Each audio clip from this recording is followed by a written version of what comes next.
Bonjour et bienvenue à tous. Très bien. Alors, chers compatriotes guinéens, je parle donc de l'actualité. Nous avons entendu l'autre fois le ministre des Affaires étrangères, Monsieur Kouyaté, Maurice Sanda Kouyaté, n'est-ce pas? Alors, c'est lui qui a donné l'annonce. Il dit, il était à l'extérieur, je ne sais pas en France, voilà, de toute façon pas en Guinée. Il était en fait en réunion avec les membres de cette association appelée la francophonie. Et c'est là que l'annonce a été donnée, que nous avons appris la première fois que toutes les élections, en fait, auront lieu en 2025, donc l'année prochaine. N'est-ce pas?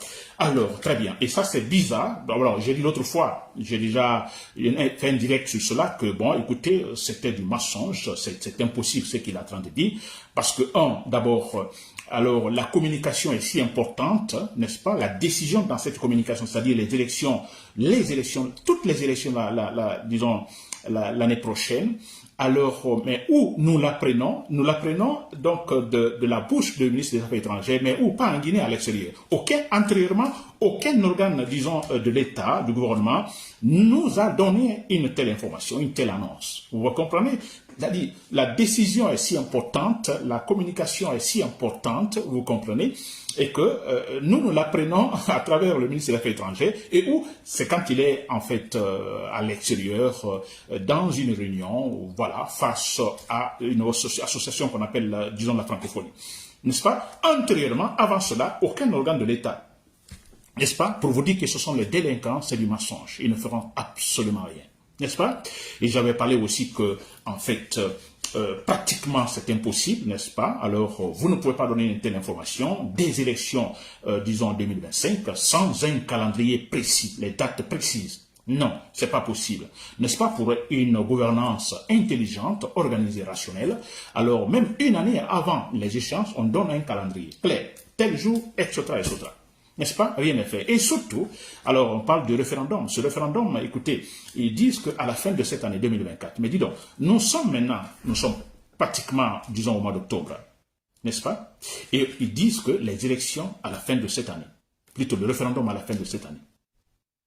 Vous croyez à cela, chers compatriotes guinéens? C'est pas possible. Peut-être ce sera un référendum à la soviétique, vous comprenez, comme en Russie, peut-être. Mais ça, c'est pratiquement impossible. Hein? Sur quelle base, sur quel fichier, par exemple, électoral? Et le problème, c'est que, à quelques mois seulement de la fin de l'année, on ne connaît pas aussi la date réelle. Une date précise, non. Vous comprenez, ce sont des délinquants. Ils ne sont pas sérieux, chers Guinéens. Très bien. Alors, moi, je me dis tout simplement, là revient cette question et la réponse que je vais donner, c'est-à-dire qu'il parle des élections, vous avez entendu, de l'année prochaine, mais aussi on parle de la candidature. Vous avez vu certains membres du gouvernement qui ont pris position, alors justifiant en fait la candidature de Mamadi Doumbouya, n'est-ce pas? Très bien, en fait les grands ténors du gouvernement de la transition qui se sont prononcés là-dessus.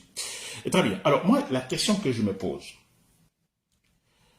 dis donc, cette transition, ils l'ont dit d'ailleurs, ils ont trouvé en fait le concept exact, n'est-ce pas? La refondation. Refonder les institutions de la République. Parce que dans la refondation, vous comprenez ce concept dans la refondation, en fait, le concept est très vague, ça signifie beaucoup de choses. Il est question non seulement de rendre rationnelles les institutions de la République, alors de les rendre responsables, n'est-ce pas? Mais il est question effectivement de donner, comme je dis toujours, un bon exemple de gouvernance. Le pouvoir donne un bon exemple de gouvernance. Ou l'exemple de bonne gouvernance, comme vous voulez. Et il donne l'exemple. C'est ça la transition. Et c'est ça la refondation. N'est-ce pas? Alors, la refondation, comme Jerry Rawling l'a fait en fait au Ghana, et quand il a fini, il a dit, écoutez, j'ai placé une structure politique au Ghana, n'est-ce pas? Je vais partir, mais même si c'est un diable, n'est-ce pas, qui arriverait au pouvoir, il n'aurait pas la tâche facile, il lui sera impossible, n'est-ce pas, disons de changer cette structure politique, de faire des modifications sur mesure, dans le but de se maintenir au pouvoir. Il dit, même si c'est un diable, il n'aura pas les manœuvres nécessaires pour le faire. Mais ça signifie quoi? Parce que le monsieur, il sait qu'il a refondé les institutions de l'État. Il a créé une armée républicaine au Ghana. Ce n'est pas une armée pour chaque président. Chaque président qui vient, alors, a son armée, non. Il a créé une armée républicaine, une police républicaine. N'est-ce pas? Alors, responsable. Vous avez vu au Ghana, après Jerry Rawlings, il y a eu, en fait, succession. Il y a encore maintenant des anciens présidents au Ghana. Alors, celui qui vient, il trouve déjà qu'il y a une structure politique solide et consolidée. C'est-à-dire que les trois pouvoirs sont super bien séparés et responsables. Le pouvoir exécutif ne peut pas influencer le pouvoir judiciaire. Le pouvoir exécutif ne peut pas influencer le pouvoir législatif. Vice-versa, le pouvoir judiciaire ne peut pas influencer, par exemple, le pouvoir exécutif. On appelle ça d'avoir de la structure politique solide et consolidée. Le président, le pouvoir exécutif peut prendre des décisions. Si les décisions ne sont pas justes, le pouvoir judiciaire qui décèle l'erreur et le dit carrément non, monsieur le président, non, le pouvoir exécutif. Et au niveau de l'Assemblée législative, les députés sont libres. Ils voteront ce qui, effectivement, il faut voter, sans pression aucune de la part d'autres, disons, pouvoirs, soit judiciaire ou exécutif. On appelle ça la refondation. On appelle ça avoir une structure politique solide et consolidée. Et quand Jerry Rawlings a terminé, il y a eu des élections. Personne ne peut tricher, s'il vous plaît. L'organe chargé d'organiser les élections, c'est déjà défini, clairement défini dans la structure politique, dans la Constitution. Personne ne changera. Aucun président ne viendra pour dire, bon, écoutez, je vais changer, je fais une chose sur mesure. Non, ça est là, définitivement. N'est-ce pas? Voilà. Et après ça, il y a eu des élections. Il n'y a aucun problème. Tout est clair. Et j'ai dit l'autre fois, parlant tous de Ghana, que c'est pas le président actuel, sûrement le président ghanéen actuel, qui avait en fait pris une décision, remarquant qu'au Ghana, effectivement, alors la corruption alors gagnait du terrain, n'est-ce pas? Il y avait pas mal d'entreprises Oxford, des entreprises qui avaient des revenus cachés, par exemple, que l'État ne pouvait pas taxer, des revenus soit hors du pays, gérés par certains responsables du gouvernement, des ministres et autres. Alors le président, il a constaté, et qu'est-ce qu'il a fait? Il a créé une institution où de toute façon, il a confié le travail à un procureur de faire des enquêtes là-dessus. Enquête rationnelle, objective. Le procureur en question, il a commencé son travail. Il a commencé son travail selon le règlement en vigueur, objectivement, rationnellement.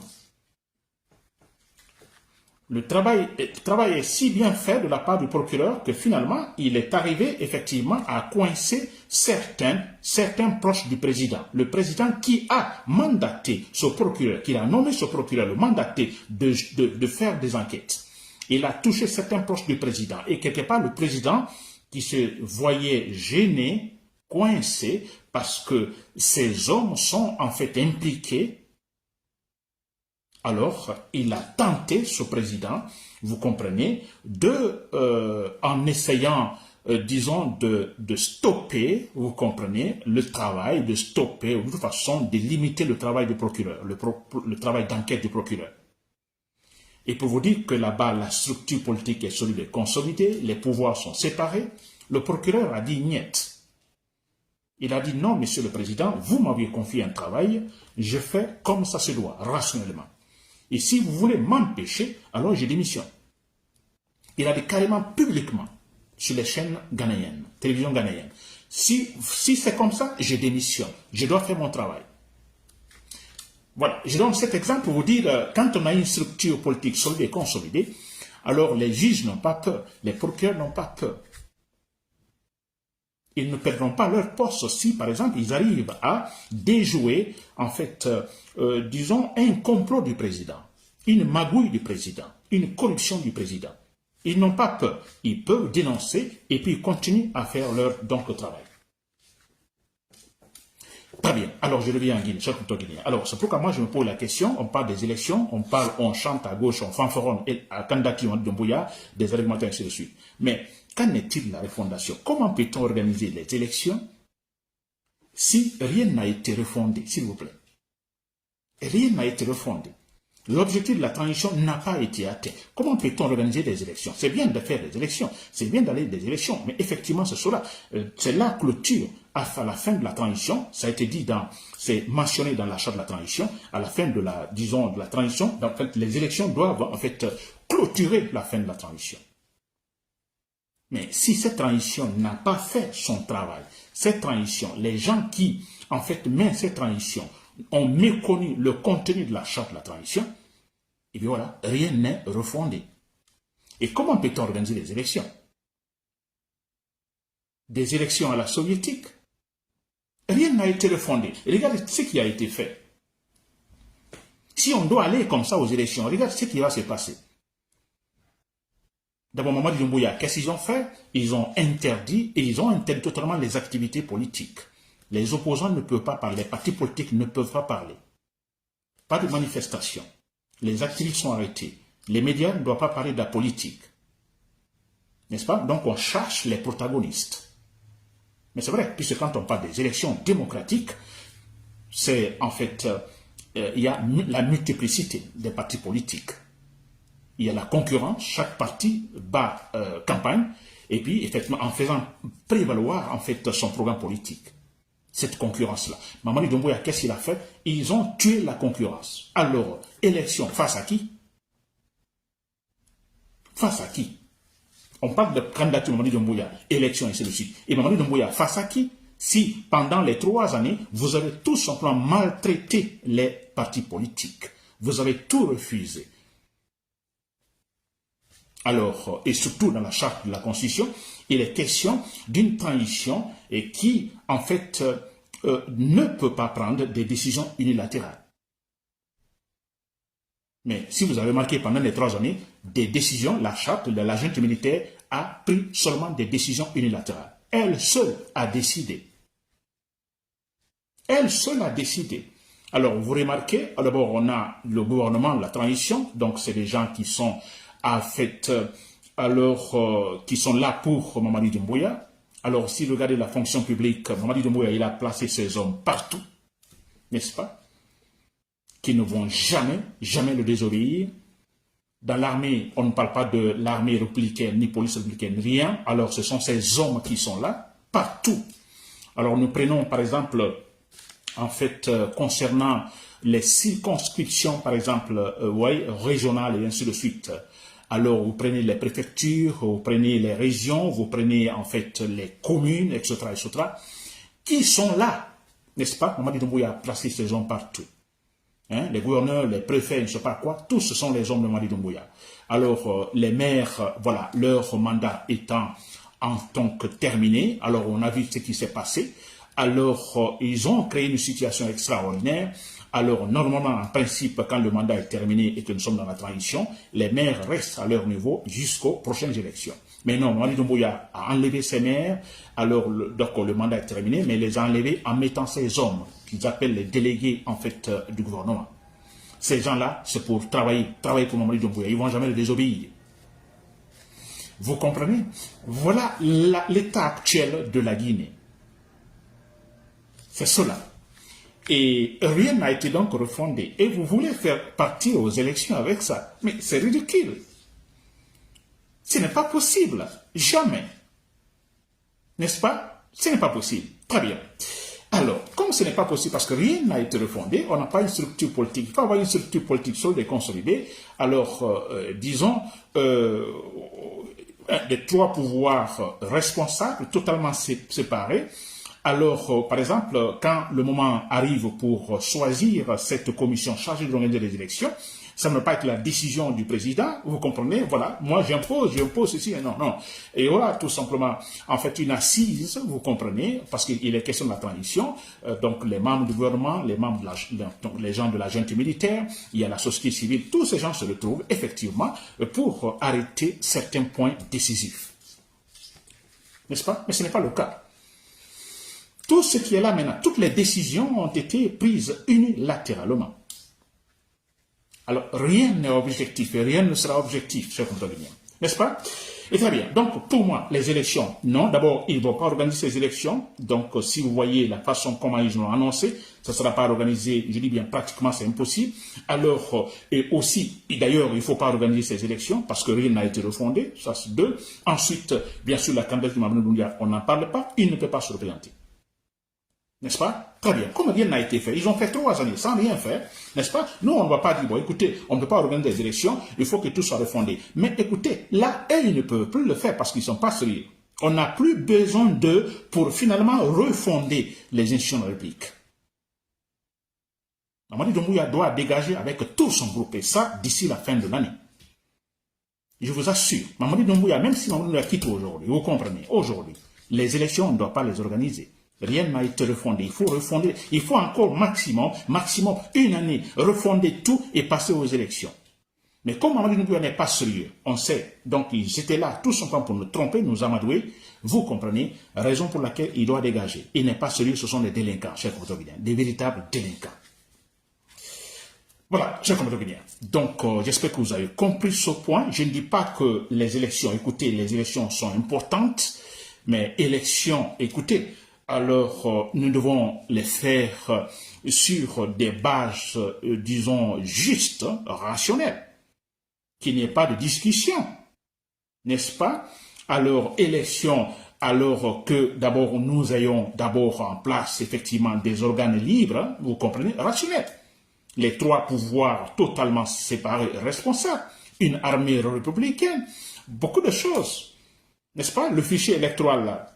Où est-il ce fichier électoral? Non. Alors, il faut un consensus pour pouvoir donc passer aussi cette étape. Donc, il y a beaucoup de choses pour que nous puissions effectivement arriver à organiser des élections libres et transparentes. Maintenant, non. Ni l'année prochaine, c'est impossible, chers compatriotes. Et voilà pourquoi moi je me dis, Mamadou Doumbouya doit coûte et coûte dégager. Dégager pour que nous puissions en 6 mois, donc une autre transition de 6 mois par exemple, 6 mois, transition rationnelle, refonder les institutions de l'État, responsabiliser les institutions de l'État et organiser les élections libres et transparentes cette fois-ci. Voilà. N'oubliez pas de vous abonner et d'activer la cloche de notification pour rester informé de nos prochaines vidéos. Restez à l'écoute pour les développements passionnants à venir.